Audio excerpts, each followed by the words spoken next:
Que bom estarmos reunidos a darmos continuidade aos estudos do Evangelho. Elevemos os nossos pensamentos. Mestre Jesus, Pai querido de amor e de paz, obrigado. Obrigado por mais um dia, obrigado por mais um ano, obrigado pela vida. Mestre, continuamos a lhe rogar amparo e auxílio, para que dia após dia tenhamos a coragem de nos entregar ainda mais à Tua mão bendita, justa e misericordiosa. Não essa entrega superficial, essa entrega da reclamação, essa entrega parcial, mas uma entrega plena, uma confiança profunda, consciente de que tudo o que acontece em nossas vidas, assim o é, porque é uma oportunidade bendita para o desenvolvimento de nós mesmos. Ajuda-nos, Jesus, a fortalecer ainda mais essa fé, a sentir que todas essas situações que fogem por completo ao nosso controle é a presença da Tua vontade abençoada nas nossas vidas, nos convidando a caminhar rumo à felicidade e à paz. Que perante os obstáculos e os desafios mais difíceis da existência, possamos elevar os nossos pensamentos, nos conectar à espiritualidade maior e repousar a nossa vida nas Tuas mãos de amor. Que assim seja. Nós continuamos a trabalhar o capítulo 19 do Evangelho segundo o Espiritismo. Nós estamos agora no item 11. É uma mensagem que foi psicografada em Bordeaux em 1862 por um espírito. Ele se denominou como José, um espírito protetor, e ele nos trouxe uma reflexão intitulada A Fé, Mãe da Esperança e da Caridade. Nós separamos um parágrafo dessa psicografia, dessa comunicação, para que a gente possa conversar um pouco hoje. A fé, divina inspiração de Deus. A fé desperta todos os nobres instintos que conduzem o homem ao bem. É a base da regeneração. É preciso, pois, que essa base seja forte e durável, porque se a menor dúvida a vier abalar, em que se torna o edifício que construíste sobre ela? Elevai, pois, esse edifício sobre fundações inabaláveis, que a vossa fé seja mais forte do que os sofismas e as zombarias dos incrédulos, porque a fé que não afronta o ridículo dos homens não é a verdadeira fé. Bom dia, queridos amigos. Embora virtualmente, é com muita alegria que nos reencontramos mais uma vez neste ano. Desejo a todos um ano de luz, de paz e de muito aprendizado. Então vamos ver, como o Renato disse, hoje sobre a fé, que é a mãe da esperança e da caridade. Então, primeiro, vamos abordar o que é a fé. A gente muitas vezes pensa erroneamente que a fé é simplesmente o acreditar em alguma coisa de uma forma platônica, passiva, aguardando que as coisas aconteçam. Mas muito pelo contrário.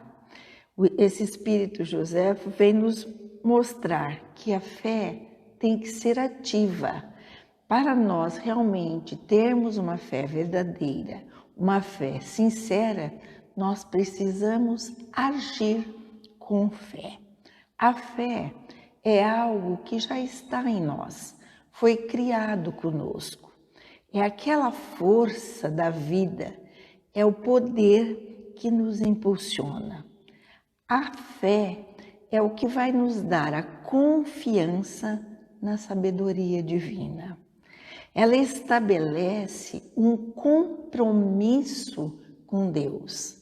Ela é um compromisso de fidelidade para com o Criador. É um compromisso de fidelidade para com os preceitos de Jesus. Muitas vezes ela é considerada, e inclusive no Evangelho, em muitas passagens, como um casamento, como um relacionamento que nós temos com o divino. Então, a fé, ela vai nos dar duas filhas, a esperança e a caridade. A esperança é aquele combustível que nós temos, é o que nos dá sentido à jornada, é aquela razão para nós vivermos. É saber intuitivamente, espiritualmente, que algo irá acontecer. É aquilo que nós temos como objetivo, como combustível para lutarmos por algo que nós acreditamos, para enfrentarmos e agirmos para atingirmos algum objetivo. Já a caridade, ela é a mais sublime, vamos dizer assim, dessas virtudes. Ela pode, inclusive, ser traduzida no amor, que é o verdadeiro objetivo, o verdadeiro sentimento que Jesus veio nos ensinar. Então, a caridade é exatamente o prazer que nós temos em servir. É ela que vai fazer refletir em nós as virtudes do Cristo, pois Ele amou de fato, Ele exerceu a plena caridade. E quando nós exercemos aquela caridade de fato, ou seja, a ajuda e o serviço a quem quer que seja, em qualquer ocasião, em qualquer circunstância, esquecendo do nosso egoísmo, esquecendo de nós mesmos e trabalhando, ajudando, amparando o próximo, nós estamos realmente refletindo o que Jesus nos ensinou, refletindo os seus sentimentos, como irmãos que somos, como discípulos que somos e seguidores que tanto queremos ser. A caridade é que dá sentido ao que foi alimentado pela fé e pela esperança. Então, a fé é algo que eu possuo para poder edificar todas as minhas outras virtudes. E esse espírito protetor, ele coloca que a esperança, a caridade e a fé, elas representam uma trindade inseparável. E de fato, como Paulo nos mostra, nós podemos ter tudo se não tivermos a caridade, que nas suas palavras se traduz em amor, nada teremos. Por quê? Porque o sentimento nobre que nós precisamos ter como construído, solidificado no nosso espírito é exatamente o amor. Então, sem a fé, que seria a base, como Renato disse naquele parágrafo, para nós construirmos todas as virtudes, nós não conseguiríamos educar o nosso espírito. A base precisa ser sólida. A nossa fé precisa ser inabalável. Ela tem que sustentar todos os pilares do meu espírito do bem. Ou seja, ela tem que sustentar todas as virtudes que eu construo no meu espírito. Então, a fé, ela nos dá essa esperança, que é o combustível que nós temos para poder desenvolvermos as nossas ações, os nossos sentimentos dentro da caridade, do amor. Ela desperta em nós todos os instintos que conduzem ao bem. Ou seja, a fé desperta em nós todas as virtudes a serem construídas. Ela é a base da nossa regeneração. Ela tem, portanto, que ser verdadeira para poder nos sustentar, para poder sustentar toda aquele construção, toda aquele esforço que nós fazemos para chegarmos a ser um espírito bom, um espírito puro. Então é ela que nos vai conduzir para a nossa reforma íntima. É tendo fé, é confiando em Deus, confiando no divino, confiando nas palavras e ensinamentos de Jesus, é que nós vamos ser capazes de nos transformarmos, de nos reformarmos, ou seja, de transformar todos aqueles vícios que carregamos gerações e gerações em virtudes tão necessárias para a nossa evolução espiritual. A fé, quando ela é verdadeira, quando ela é sincera, ela é entusiasta e contagiante. Ou seja, eu não preciso dizer que eu tenho fé. Eu não preciso querer convencer outros a terem fé, a acreditarem, a seguirem com firmeza o caminho de Jesus. Quando eu tenho uma fé sincera, uma fé verdadeira, as palavras me vêm e os meus atos, as minhas atitudes no dia a dia, em qualquer momento, como disse bem o Renato na última palestra, que é o que conta, não é o que a gente fala numa casa espírita, mas assim o nosso agir no dia a dia. Quando a minha fé é sincera, eu não preciso propagá-la. Ela será propagada porque tudo que eu acredito, tudo que eu confio com a certeza de que eu realmente tenho fé.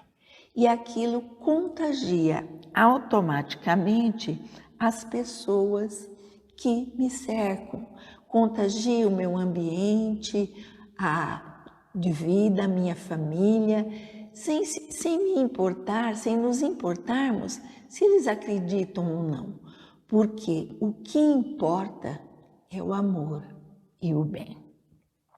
Então, quando nós temos um intuito, aqui ele diz até que a gente vai pregar, né? Para a gente pregar a fé, pregar a esperança, pregar a caridade. Mas eu diria, ao invés de pregar, eu diria que é mais forte ainda nós darmos testemunho daquilo que nós temos. Então, como nós damos testemunho daquilo que nós temos? Nós só podemos dar testemunho pelo nosso exemplo, pela nossa conduta. Palavras, o vento leva, mas o nosso sentimento, as nossas ações, o nosso modo de ser é o que vai realmente dizer quem somos nós.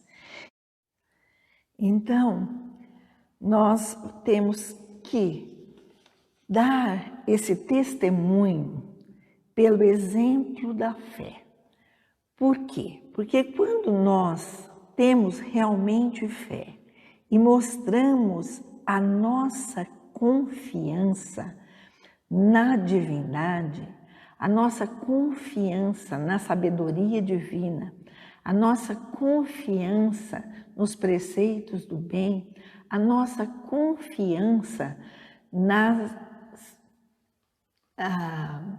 no reino de Deus, nós damos aos homens o que nós testemunhamos.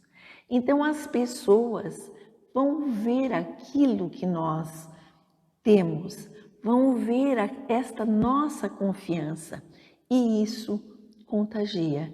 Inclusive muitas pessoas que nem queriam acreditar, que nem queriam ter fé. Nós precisamos também testemunhar pelo exemplo das nossas obras. Por quê? Porque só assim os incrédulos veem o mérito na nossa fé.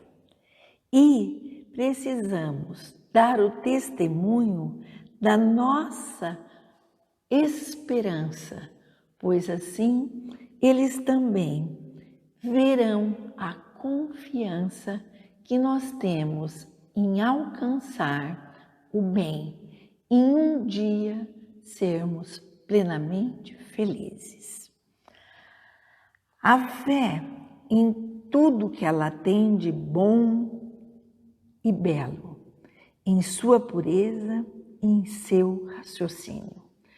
Nós precisamos ter fé naquilo que Jesus nos ensinou. Nós precisamos e temos muita fé em tudo aquilo que nos foi revelado. Mas a doutrina espírita nos dá uma arma muito poderosa para que essa fé não vá ruir, que é a da comprovação.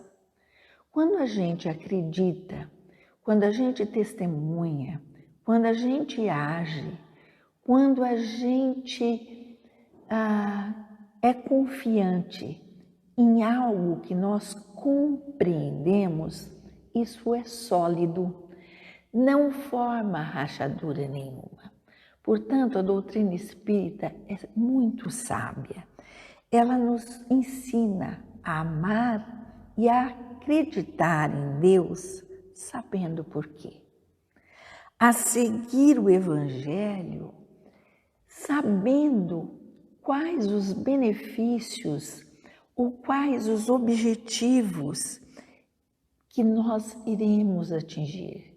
E melhor ainda, os meios para atingir esses objetivos. E ela nos mostra que os milagres são obra da fé, que é necessário crer, esperar, sem se acomodar e sem desfalecer. Gostaria de estabelecer aqui uma diferença bem grande em esperar e esperançar, né? Ele diz aqui esperar, mas eu acredito que o verbo que melhor caiba aqui seria esperançar. Nós temos a esperança, nós temos a certeza, a confiança de que nossa evolução espiritual nos traz os benefícios, não só da felicidade divina, não só uma felicidade futura, mas principalmente na felicidade presente. Amar é o melhor sentimento que nós podemos nutrir em nosso próprio benefício. O prazer de amar é algo incomparável a qualquer outro ganho espiritual ou material. Nós temos experiências pequenas comparadas à do Cristo, né, e de Deus e de toda a espiritualidade maior, mas nós todos sabemos o prazer que temos em amar, em fazer o bem para aqueles que são objeto do nosso amor. Nós só precisamos aprender agora a ampliar esse nosso amor, porque nós já temos um grande amor pelos nossos irmãos, pela humanidade de uma forma geral. Mas ainda, como seres pequenos que somos, nós temos um amor sublime, por exemplo, por um filho. E é isso que nós temos como de maior prazer na nossa experiência terrena. E é esse prazer que nós precisamos e iremos, com a ajuda do plano espiritual e com nossos esforços, estender a todos os nossos irmãos. A fé, ela é capaz de remover os nossos vícios, os nossos defeitos. Ela atua sobre o caráter e sobre as deformações desse caráter. Quando nós temos fé, nós confiamos em Deus, nós confiamos de que somos capazes de nos transformar, de que somos capazes de nos superar. E com isso, com esse esforço e com essa fé inabalável, nós dirigimos todos os nossos esforços para realmente aprender a todas as lições do Evangelho, a todas as lições de amor que Jesus nos ensinou, a seguir a todos aqueles conselhos que os bons espíritos nos dão no Evangelho, inclusive este maravilhoso conselho desse espírito sobre a fé, a esperança e a caridade. Todos eles, quando olharmos de perto, têm um único objetivo, que é nos ensinar a amar sem distinção, a amar sem privilegiar, a amar de fato todas as criaturas com o nosso real coração, com o coração do Espírito. A fé, tanto humana quanto divina, ela nos dá a força que se aplica em realizar ou em conquistar um objetivo. A gente vê muita gente tendo fé que vai conseguir alguma coisa até material, e com essa fé ela luta até conseguir. O que nós precisamos aprender é colocar a fé divina como alicerce para a nossa estrutura espiritual, como alicerce, inclusive, para a nossa estrutura material. Porque a matéria nos é dada para que desenvolvamos o espírito. No próximo capítulo, eles vão conversar sobre a fé divina e a fé humana. Então vai ficar bem estabelecido aí. Mas nós precisamos sempre ver qual o nosso objetivo encarnatório, qual o nosso objetivo enquanto espírito, pois afinal nós sabemos que estamos na era da educação do espírito. Então é voltado a isso que temos que trabalhar, que temos que nos esforçar e com uma fé bem estruturada, com uma confiança plena em Deus, com os objetivos a serem atingidos, nos mostrado, compreendido no Evangelho e todos os meios com os quais nós podemos trabalhar para atingi-lo, tendo isso conscientemente, de uma forma elaborada, não de uma forma cega, nós conseguiremos avançar. Nós teremos, então, essa tríade, a fé, a caridade e a esperança, como uma meta para alcançarmos a maior lei divina, que é o amor. Gostaria de trazer aqui uma história de Humberto de Campos, está na obra Reportagens de Além-Túmulo. Essa história é intitulada A Crente Interessada. É uma história bem interessante e ela por si só fecha esse assunto e nos faz um convite prático para todas essas questões que a Ângela nos trouxe. Dona Marcela Fonseca vivia os últimos instantes na Terra. Não obstante a gravidade do seu estado orgânico, a agonizante mantinha singular lucidez e dirigia-se à família com voz comovedora. Meus filhos, a confiança em Deus não me abandonará. A celeste misericórdia nunca desatendeu minhas rogativas. O Mestre Divino estará comigo na transição dolorosa. Alguns parentes choravam em tom discreto, buscando em vão reter as lágrimas, no amarguroso adeus. Não chorem, meus amigos, consolava-os Dona Marcela. O espírito de minha mãe, que tantas vezes ha socorrido minha alma, há de estender-me os braços generosos. Há mais de 30 dias sofro neste leito pesado de tormentos físicos.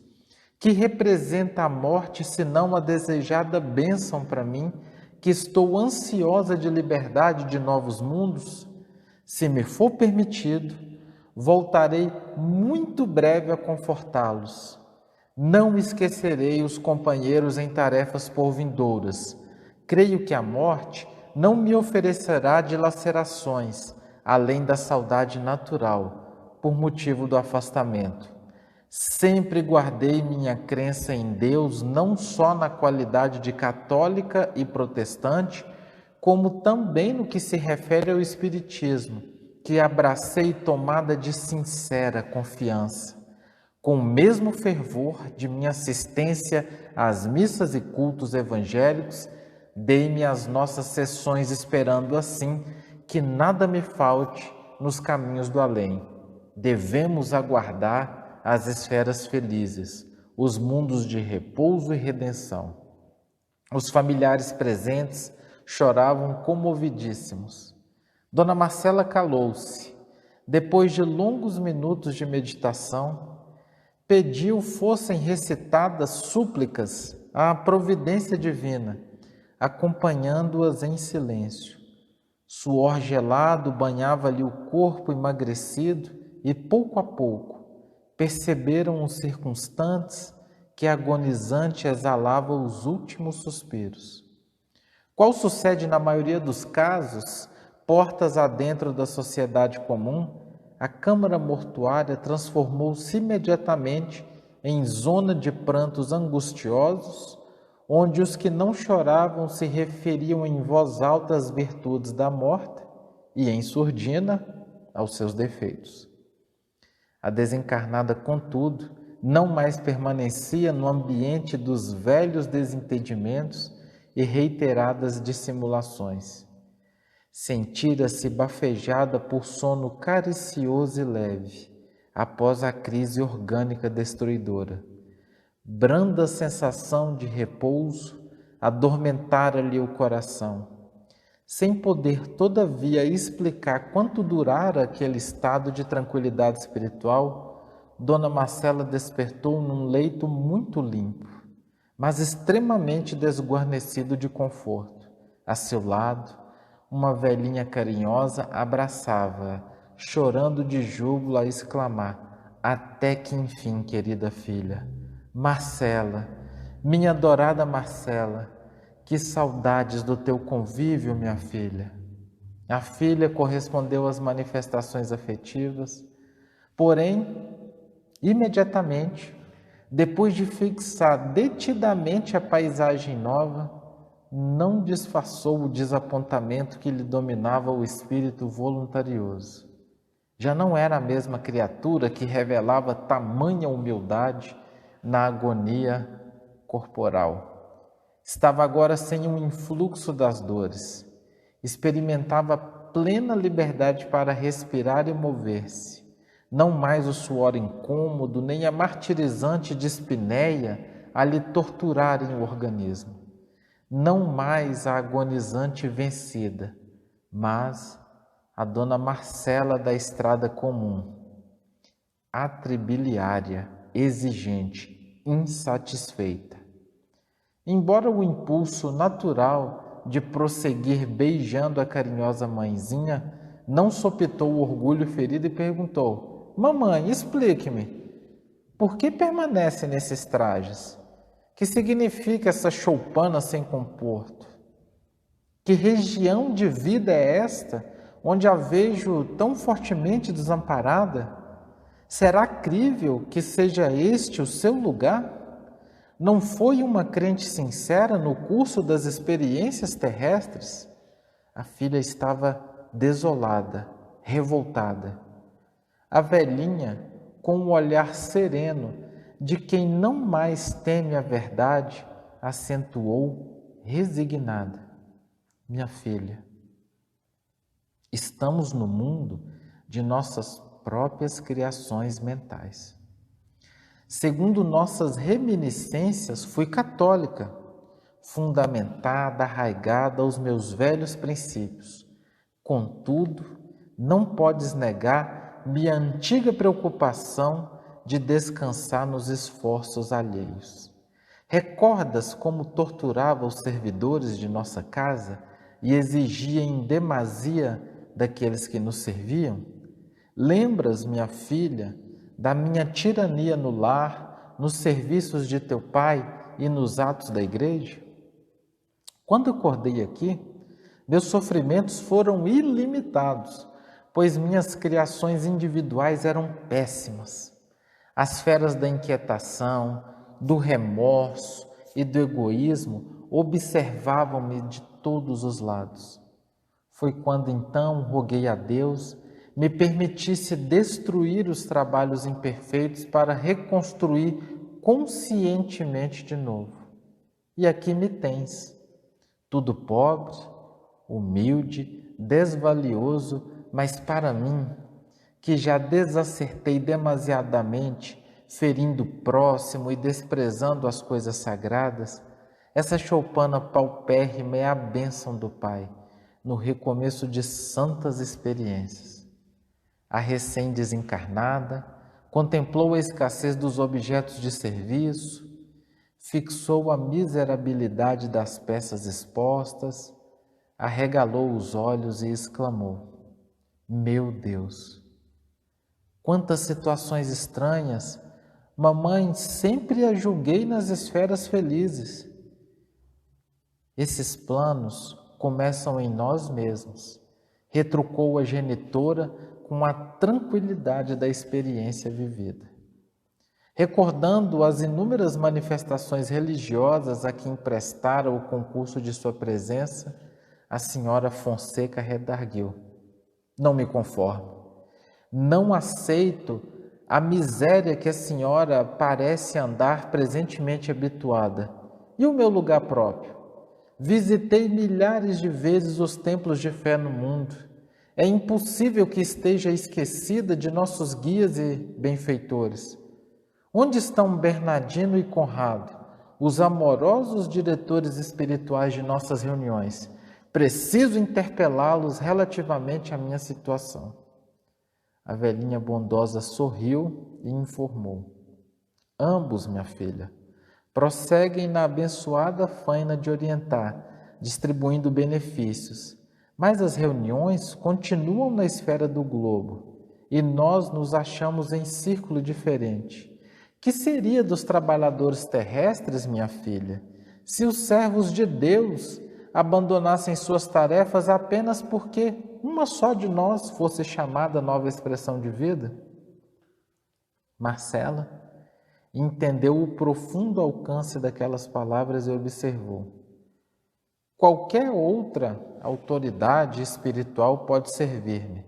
Necessito receber elucidações diretas a respeito de minha atual posição.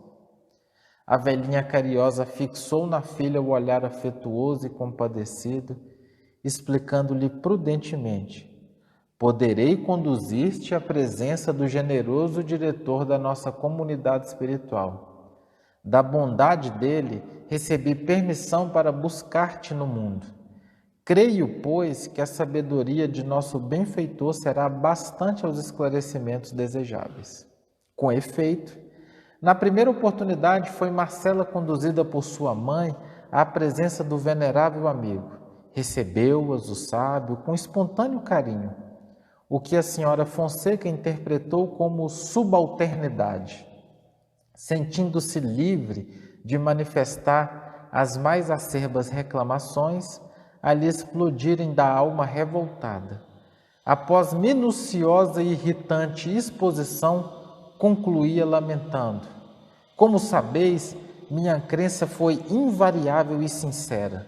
Na Igreja Católica, no templo evangélico, como no grupo espiritual, fui assídua nas manifestações de fé e nunca olvidei a devoção. Não me conformo, portanto, com este abandono a que me sinto votada. O orientador solícito, que ouvira pacientemente a relação verbal da interlocutora, assentou a essa altura: não se encontra desamparada. Autorizei sua mãe a buscá-la nas zonas inferiores com o máximo de carinho. Mas a própria situação de minha genitora, a meu ver, clamou a senhora Fonseca, merece reparos especiais, dizia ela intempestivamente. O mentor sorriu muito bondoso ao verificar-lhe o nervosismo e explicou em seguida: já sei. Sente-se ferida no amor à personalidade. Entretanto, talvez esteja enganada. E chamando um auxiliar, recomendou: por favor, traga as anotações de Marcela Fonseca. Daí a instantes o portador reaparecia, sobraçando um livro de proporções enormes. Curiosa e inquieta, a visitante leu o título: Pensamentos, Palavras e Obras de Marcela Fonseca. Quem escreveu esse volume? Perguntou aterrada.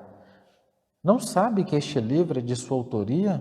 Perguntou o mentor tranquilamente. É um trabalho de substância mental que sua alma grafou em cada dia e cada noite da existência terrena, pensando, falando e agindo. A interessada não sabia disfarçar surpresa, mas o orientador, abrindo as páginas, acrescentou: não posso ler todo o livro em sua companhia. Não há tempo. Vejamos, porém, um breve resumo de suas atividades religiosas. Fixando a mão em determinada folha, o sábio esclareceu: conforme se vê, você assistiu no mundo a 6.705 missas, a 2.500 cerimônias do culto protestante e a 7.012 sessões espiritistas. No entanto, é curioso notar que seu coração nunca foi a esses lugares para agradecer a Deus ou desenvolver serviços de iluminação interior, ou fora do seu círculo individual. Seu único objetivo foi sempre pedir ou reiterar solicitações, esquecendo que o Pai colocara inúmeras possibilidades e tesouros no seu caminho. Recitando fórmulas, cantando hinos ou concentrando-se na meditação, somente houve um propósito em sua fé: o pedido.